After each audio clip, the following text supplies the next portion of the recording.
வேள்பாரி சீரிஸில் அடுத்ததாக பார்க்க போகிற காதல் கதை வந்துட்டு ஒரு சேரா காதல், பொற்சுவையின் காதல். எவ்வளவு அழகான பேர் இல்லை பொற்சுவை அப்படின்றது.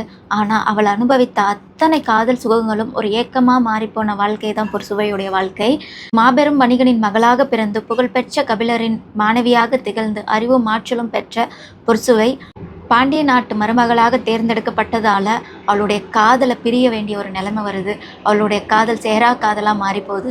அதற்கப்புறம் அவளுக்கு இந்த ஆடம்பர வாழ்க்கையும் அரண்மனை வாழ்க்கையும் ஒரு சிறை கூண்டு மாதிரி மாறிப்போகுது. அவளுடைய திருமண விழாவில் ஒவ்வொரு நொடியும் அவளுடைய மனங்கள் பட்ட பாடு இந்த புத்தகத்தில் ஏராளமான இடத்துல சொல்லியிருக்காங்க. ரொம்ப அதிகமாக பொற்சுவையின் காதலை பற்றி விவரிக்கலை அப்படின்னாலும் அவள் எந்த அளவுக்கு காதலில் திளைத்திருந்தா அப்படின்ட்டு ரொம்ப அழகாக வந்துட்டு வர்ணனையோடு சொல்லியிருப்பாங்க.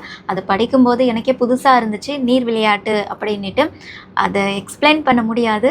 பட் ஆனால் பொற்சுவையோட சேரா காதலை பற்றி படிக்கும்போது ஒரு பெண்ணுக்கு ஆடம்பரமெல்லாம் தேவையே இல்லை. அவள் விருப்பமான ஆளோட அவள் இருக்கிறது தான் வந்துட்டு இருக்கிறதுலையே அவ்வளோ பெரிய சந்தோஷமான விஷயம்.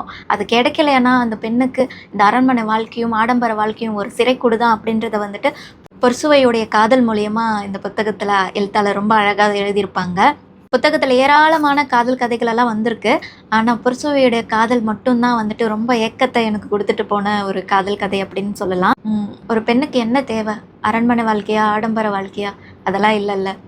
ஆசைப்பட்ட பையன்.